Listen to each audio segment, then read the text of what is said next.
বিয়ে বাড়িতে হইচই ভরপুর, সবাই খুব খুশি। ছোট বড় সবাই অনেক আনন্দ করছে। আজ বাড়ির বড় মেয়ের বিয়ে, তাই আম্মুর মামাতো বোনের বিয়ে আজ। পুরো বাড়িটা অসম্ভব সুন্দর করে সাজিয়েছে।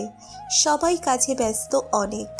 আমাকে দায়িত্ব দিয়েছে কনেকে সাজানোর, কিন্তু আমার মনে কোনো আনন্দ নেই কেন? কেমন জানি লাগছে মনের ভিতরটা। মনে হচ্ছে কি যেন হারিয়ে ফেলেছি আমি। কনেকে সাজিয়ে নিজেও কোনো রকম সেজে নিলাম, ভালো লাগছিল না সাজতে। তাই হঠাৎ শুনতে পেলাম বর এসেছে। কোনো কিছু না ভেবেই দৌড়ে গেলাম দেখতে। বারান্দা দিয়ে দেখছি বরকে, খুব সুন্দর লাগছে তাকে, কিন্তু তারও মুখে কোনো হাসি নেই, নেই কোনো খুশির রেখা। আমার মতো সেও কি কিছু হারিয়ে ফেলার অনুভব করছে? বুকের বাপাসে আর চিনচিন ব্যথা অনুভব করছি, কিন্তু কেন করছি সেটাই জানি না। খুব কষ্ট হচ্ছে আমার। বরকে স্টেজে বসানো হয়েছে, আমাকে শরবত দিতে পাঠানো হলো। আমি শরবত দেওয়ার সময় তার চোখের দিকে তাকাতেই থমকে গেলাম। চোখগুলো লাল হয়ে আছে, মনে হচ্ছে সারা রাত কেঁদেছে। কিন্তু কেন? তার চাহনি বলছে সে এই বিয়ে করতে চায় না। তাহলে কেন করছে এই বিয়ে? আমার চোখের দিকে এইভাবে তাকানোর মানে কি? না, বেশিক্ষণ থাকলে নিজেকে ধরে রাখা যাবে না।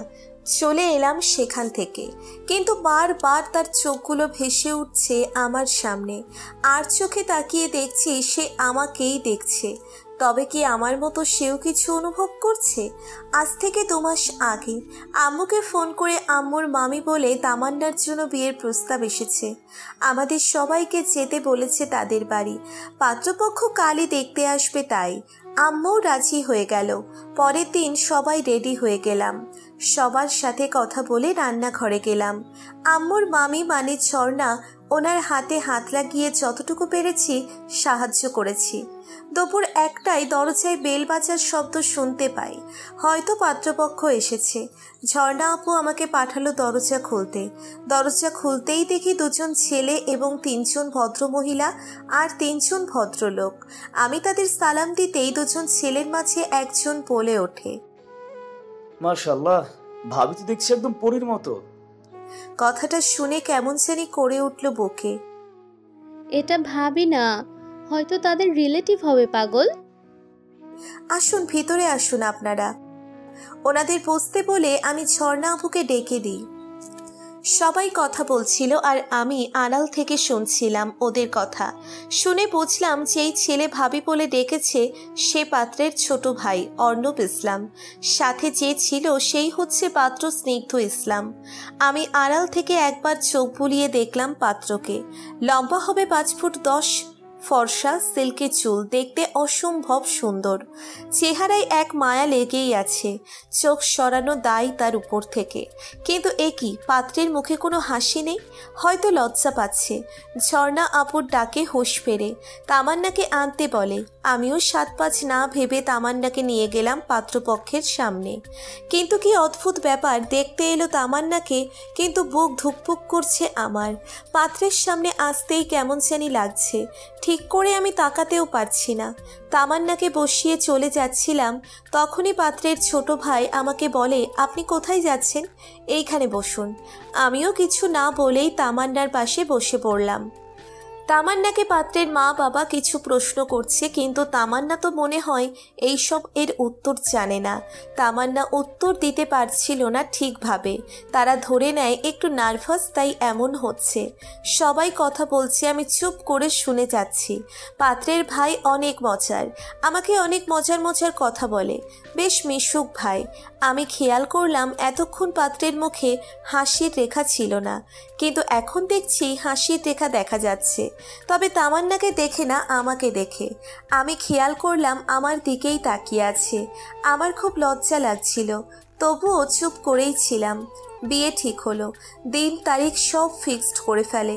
কেন জানি বিয়ে ঠিক হয়েছে শুনে খুশি হতে পারলাম না। দুপুরে খাবার দিলাম সবাইকে। খাবার সময় অর্ণব আমাকে অনেক হাসিয়েছে। পাত্রের সাথে আমার বলা প্রথম কথা ছিল খাওয়ার সময়।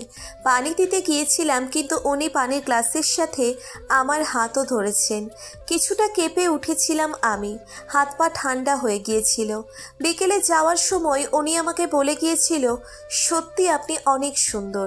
শুধু সুন্দর না, কথা চলাফেরা সবই আমার পছন্দ হয়েছে। আশা করি আবার দেখা হবে আমাদের।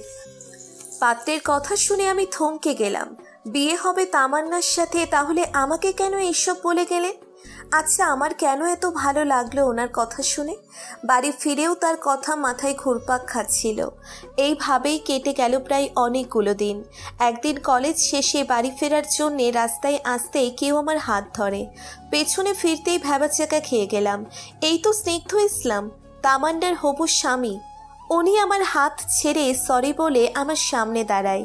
আমি কি বলবো বুঝতেই পারছিলাম না।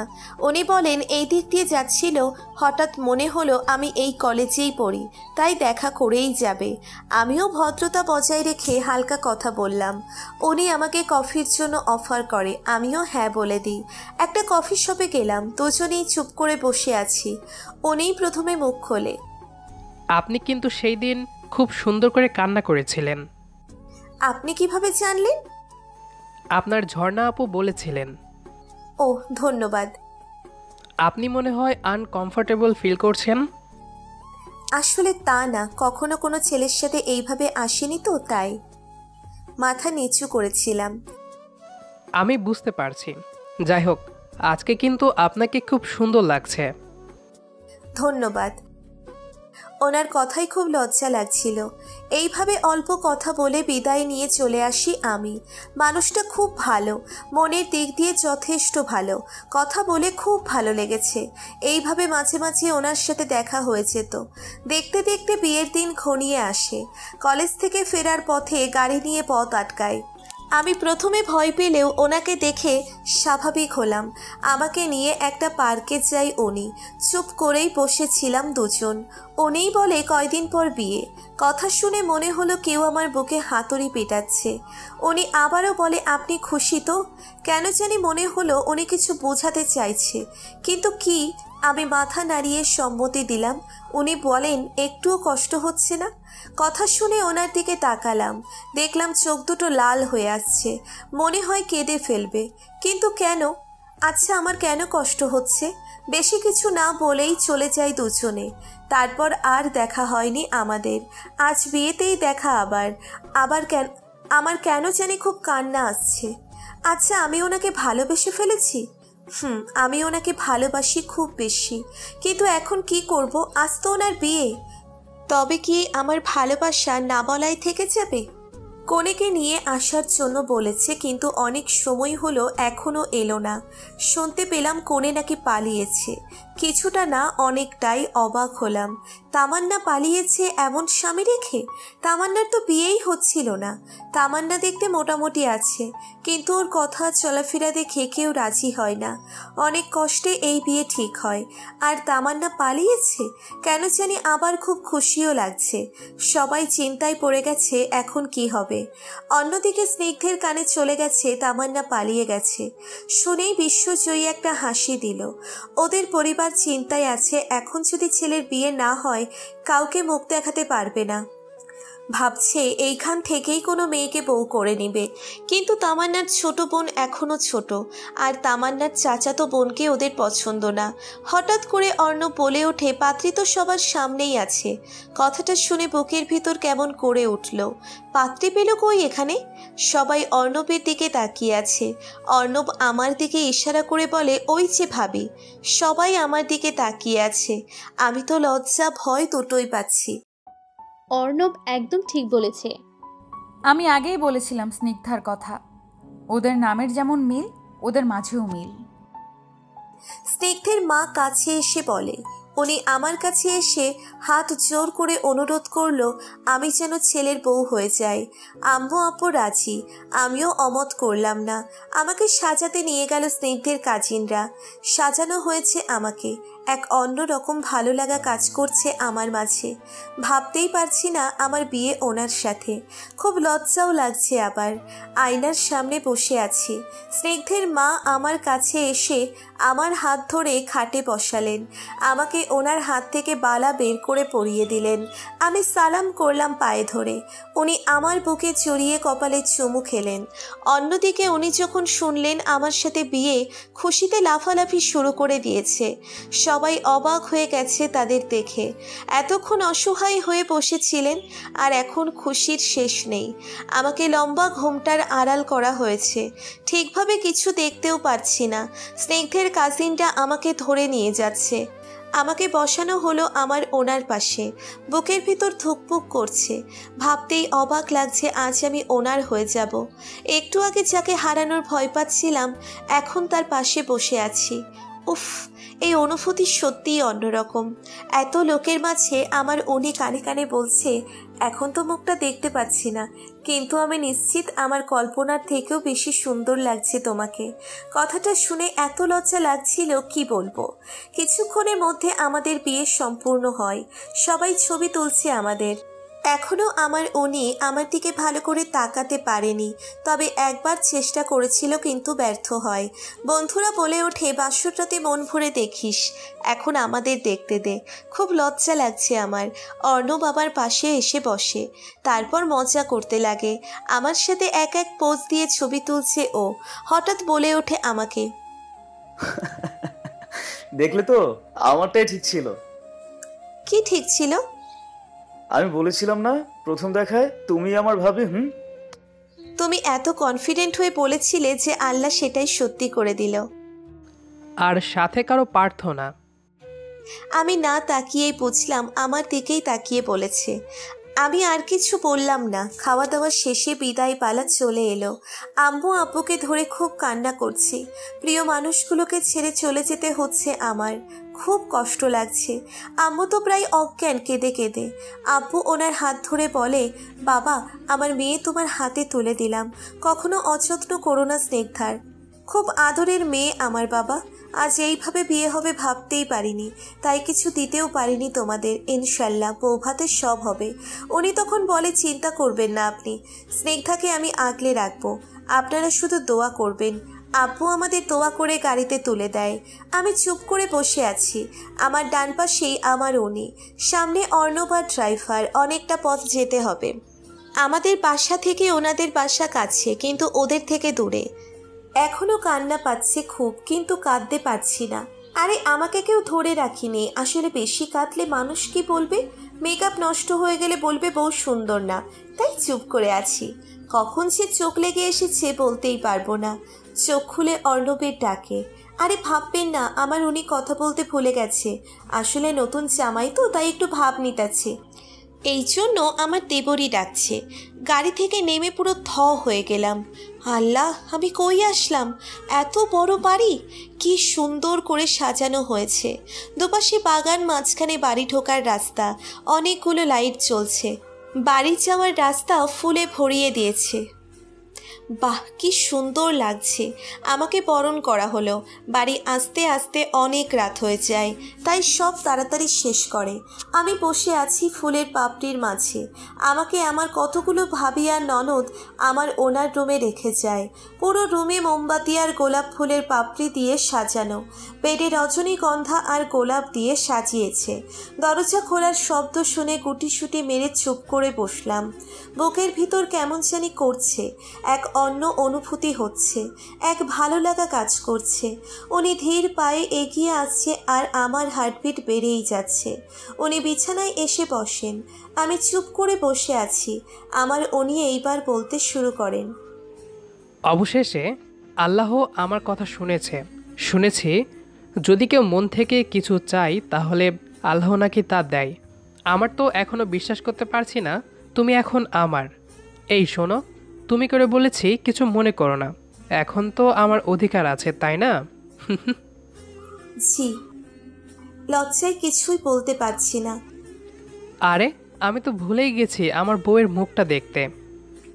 বলেই ধীরে ধীরে ঘোমটা সরালো। আমার দিকে পলকহীন তাকিয়ে আছে। দোহাতে আলতো করে আমার মুখ উঁচু করে বলে, আহ, কি লুক দিলে লজ্জা মাখা।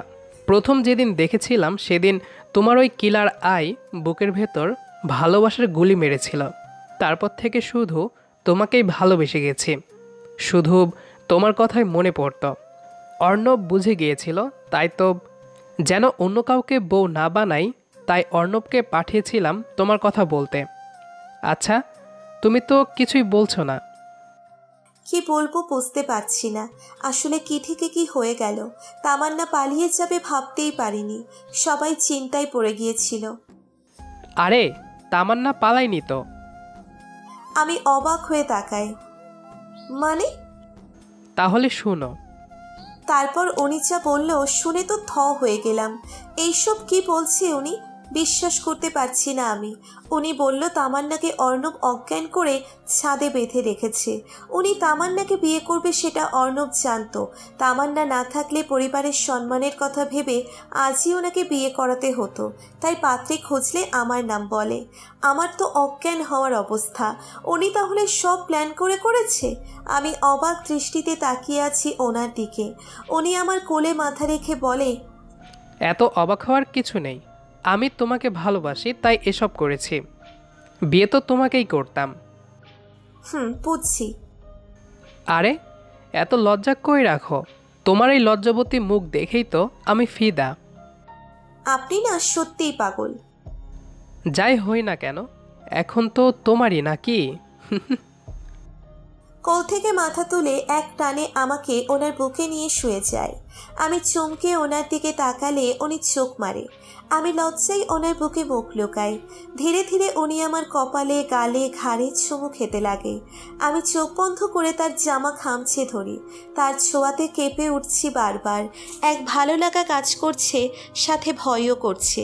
উনি মাথা তুলে দেখে আমি চোখ বুজে আছি। চোখ খুলে দেখি উনি আমাকে এক পলকে দেখছে। লজ্জায় লাল হয়ে গেলাম। উনি আমার বুকে মাথা রেখে শুয়ে পড়ে, আমাকে জড়িয়ে আছে, আর আমি নিজের অজান্তেই তার মাথায় বিলি কেটে দিচ্ছি।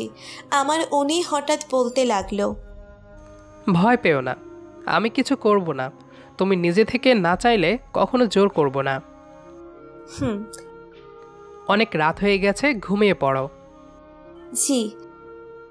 তারপরে দুজনে ডুব দিলাম গভীর ঘুমের দেশে। ঘুম ভাঙল আজানের শব্দে। চেয়ে দেখি উনি বাচ্চাদের মতো করে আমাকে ধরে ঘুমিয়ে আছে।